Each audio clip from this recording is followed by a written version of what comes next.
देखो कोई भी काम जब हम करते हैं ना, हमको अगर उसमें इंटरेस्ट नहीं होगा ना, तब तक हम बहुत अच्छा उसमें नहीं कर पाएंगे। ये सिंपल सी बात है। अगर मुझे वो बहुत पागलपन है उसके काम को करने के लिए, बहुत जुनूनी है, उसमें मजा आ रहा है, तभी उसमें हम इंजॉय कर पाएंगे और चीजें आसानी से होंगी। अगर आपको मजा नहीं आ रहा तो करने में बहुत दिक्कत आएगा। और वो लोग जीत जाएंगे जो एकदम डेस्परेट होके पागलपन से और मजे से उस काम के पीछे पागल होके कर रहे हैं।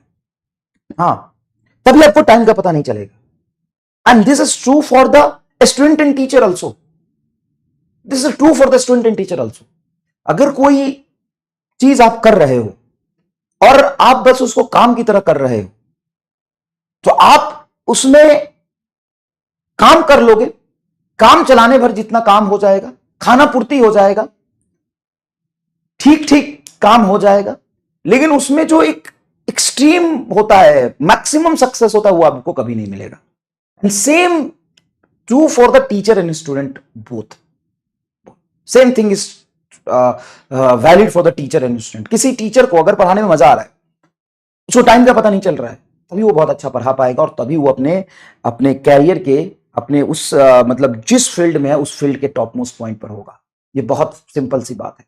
अगर कोई टीचर अपने काम को लेके पागल है, कोई टीचर को पढ़ाने में मजा आता है, कोई टीचर अपनी क्लास को एंजॉय करता है, उसको खुद का क्लास बाकी के 24 घंटे से ज्यादा मजा देती है। बाकी के 24 घंटे तो नहीं, सॉरी, 2 घंटे की अगर क्लास है तो 24 घंटे में से 2 घंटे की क्लास बाकी 22 घंटे पे भारी पड़ता है।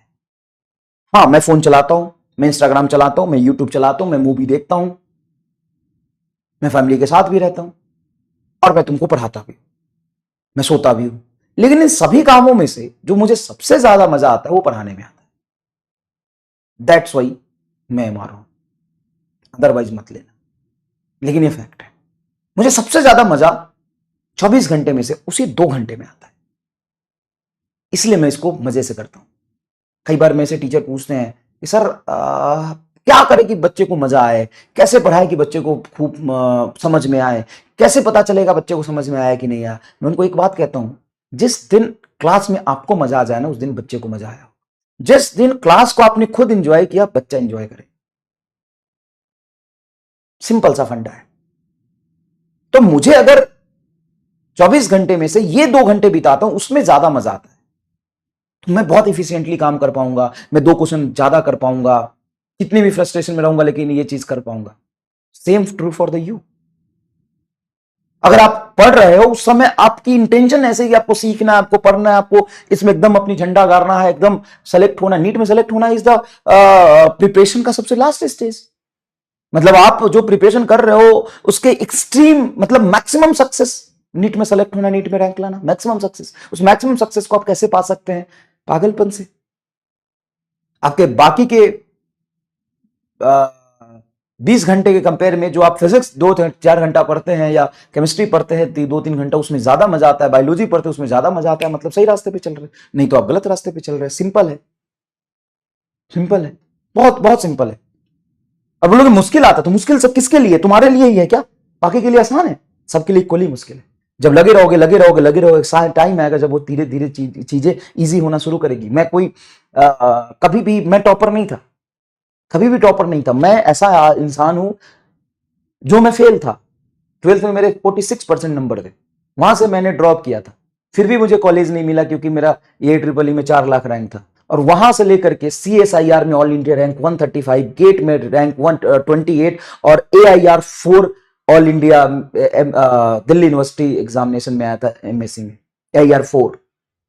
तो वो जर्नी देखी है, और सिर्फ वो एक खुद के इंटेंट से ही पॉसिबल है। मेरे समझाने से कभी भी कुछ नहीं होगा। आपका क्या इंटेंट है? बहुत सारे लोगों को पढ़ने मजा आएगा, उनको मजा आएगा तो आएगा, सवाल कराएंगे, फील आएगा, करेंगे। अब जो जबरदस्ती कर रहे हैं उनको नहीं होगा, उनसे जबरदस्ती नहीं होता है। सर बहुत बुद्धि कम है, बहुत बुद्धि कम है, बहुत डिस्प्रेशन है, बहुत फ्रस्ट्रेशन है, सबको जीरो करके एक बार काम करो। मैंने भी किया था ना एक टाइम में, जब 46% मार्क्स आए थे, मैं बहुत बड़ा खराब आदमी था, बच्चा था, बहुत शैतान बच्चा था। किसी को मोहल्ले में पकड़ के मार देता था, कूट देता था, कहीं भी गर्दा उड़ा देता था पकड़ के, कभी मार भी खाता था। दोनों तरफ की बातें होती है। तो मुझे बहुत लोगों ने घेर के मारा भी है, फिर मैंने भी उसको मारा है। तो ये काम था मेरा बस। मंगलवार को और शनिवार को 4-4 घंटे शाम को तो हनुमान मंदिर पे बिताते थे। रीजन यू ऑल नो, जब मैं 12वीं में था। हाँ, मुजफ्फरपुर वाले जानते होंगे, बालू घाट और अखाड़ा घाट के पुलिया के नीचे जो हनुमान मंदिर है, कब तो सब्जी बाजार है, वहां पे मैं रहता था 4-4 घंटे शाम को। पूरा मोती झील से लेके और कृष्णा सिनेमा से लेकर के पीछे अड्डा था मेरा, तो यही काम था। लेकिन जब फील्ड वर्क नहीं पढ़ना है तो सिर्फ पढ़ना है, इंटेंट था पढ़ना है तो पढ़ना है। अब वहां पे था, वहां से 1 साल सच में बहुत मेहनत किया, कॉलेज नहीं मिला, तो क्या मेहनत खराब हो गया? नहीं, आगे लाइफ में कुछ भी करोगे तो ये काम आएगा। सिर्फ सिलेक्शन के लिए मत पढ़ो, अपने आप को बनाने के लिए पढ़ो। पढ़ तो ये है v is equal to root under v naught whole square plus 2gl cos theta. अब सबसे पहली बात, ये जो हमने ड्राइव करके निकाला, सीओमी लगाया, आप सीओमी यहां पे रेफरेंस मान के लगाना और आपका यही आंसर आएगा 200%। लेकिन यहां से वर्टिकल हाइट ये लेना पड़ेगा और वर्टिकल हाइट हो जाएगा आपका l minus L cos theta. Finally यही आंसर, ठीक है सर। अब ये जो भी आंसर आया इसको डायमेंशनली एनालाइज करो, डायमेंशन एनालिसिस करो, एनालिसिस करो, क्या ये सही है? हाँ, एकदम सही है। v वेलोसिटी है और ये रूट अंडर वेलोसिटी का स्क्वायर है, तो रूट अंडर वेलोसिटी का स्क्वायर तो वेलोसिटी बनेगा। और याद है रूट जीएल वेलोसिटी बनता था, मैंने वो बैंकिंग ऑफ द कार में पढ़ाया था। हाँ, तो ये भी डायमेंशन वेलोसिटी का cos थीटा डायमेंशन लेस, मतलब डायमेंशन सही है। दूसरी बात, एमआर स्टार क्या है? ये वेलोसिटी बनता था, मैंने वो बैंकिंग ऑफ द कार में पढ़ाया था। हाँ, तो ये भी डायमेंशन वेलोसिटी का cos थीटा डायमेंशन लेस, मतलब डायमेंशन सही है। दूसरी बात, एमआर स्टार देखो, इसका एमआर स्टार क्या है कि तुमसे क्या पूछा है कि जब मैंने वर्टिकल था तो स्पीड वी नॉट दिया, जब वो थीटा एंगल घूम गया तब स्पीड बताओ। अगर वो थीटा एंगल अभी 0 ही डिग्री घूमा है तो स्पीड बताओ कितना होगा। सर क्या बात करो, थीटा 0 है? हाँ, थीटा 0 है, तब बताओ स्पीड क्या होगा। अगर तेरा थीटा 0 है तो स्पीड तो वही होगा जो हमने दिया था। हाँ, तो थीटा 0 रखने पे ये स्पीड आना चाहिए। अब देखो यहाँ पे थीटा 0 रखो, अगर थीटा 0 रखोगे cos 0 क्या होता है? 1, 1 माइनस 1 क्या हो गया? 0। ये पूरा term 0, root under v naught का स्क्वायर वी नॉट बनेगा। देखो फील आया कि नहीं आया? इसको कहते हैं एमआर स्टार, इसको कहते हैं एमआर स्टार। और मैं मजाक नहीं, मैं सच करूं, अगर टीचर को खुद मजा आ रहा है क्लास में, टीचर खुद पैशनेट होकर पढ़ा रहा है, तभी वो अच्छा पढ़ाएगा। ये फैक्ट है। दिखावा करने से कभी टीचर टीचर नहीं बन पाएगा। सिर्फ क्लास में जाकर समय बिताने से, 1 घंटा बस किसी तरीके से समय निकालने से टीचर नहीं बनेगा। अगर टीचर उस क्लास को काम की तरह लेता है तो कभी भी टीचर नहीं बनेगा। एज ए टीचर रेफरेंस देकर मैं समझाने की कोशिश कर रहा हूं तुम्हें, समझ गया? चल, ये बता फील आया कि नहीं आया? सर ये तो मजा आ गया। हाँ, तो मजा, यही तो उद्देश्य था। एक और चीज मैं बताऊं, जैसे जैसे ऊपर जाएगा तो स्पीड कम होनी चाहिए। अब ये देख के अगर तुम्हें फील आ गया ना कि स्पीड कम हो रहा है, तो असल में तू फिजिक्स सीख गया। जो तेरा वी है वो वी नॉट से कम होना चाहिए, और ये देख के फील आ जाए ना तो साला सॉल्व करने की जरूरत क्या है? 4 ऑप्शन में तो तुम्हें ऐसे टिक कर देगा कि डायमेंशन सही है वो आंसर होगा, थीटा 0 है तो इस वी नॉट आना चाहिए वो आंसर होगा, और जो आंसर आ रहा है वो वी नॉट से कम होना चाहिए वही आंसर होगा। ये तुम्हें अगर फील आ जाए तो बता इन सब का क्या औचित्य रह गया? सर ऐसे कैसे आ जाएगा? फील आएगा, मैं बैठा हूं आएगा। एक बात बता, क्या जब ऊपर जा रहा है तो ग्रेविटी तो नीचे लग रहा है, ऊपर जाने पे स्पीड तो कम ही होती है। हाँ, तो ये कम है स्पीड, ये जो पूरी एक्सप्रेशन है वो वी नॉट से कम है। सर कैसे? देखो वी नॉट में ऐड हो रहा है। हाँ, वी नॉट में ऐड हो रहा है। आगे चलो, ये जो cos थीटा है उसकी वैल्यू 1 से बड़ी नहीं हो सकती।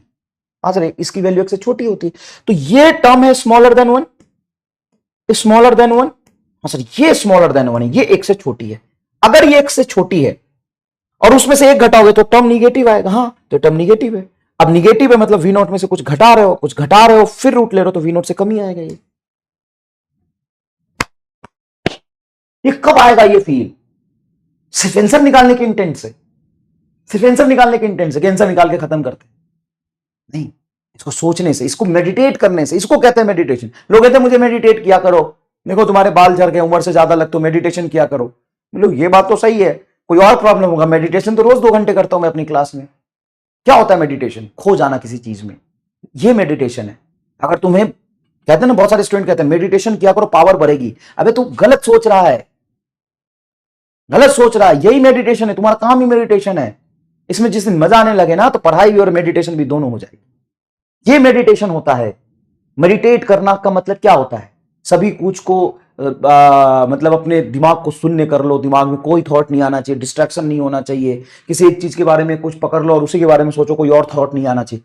तो वही है ना, पूरा यही सोच रहा है, कोई और थॉट आ ही नहीं रहा क्लास में।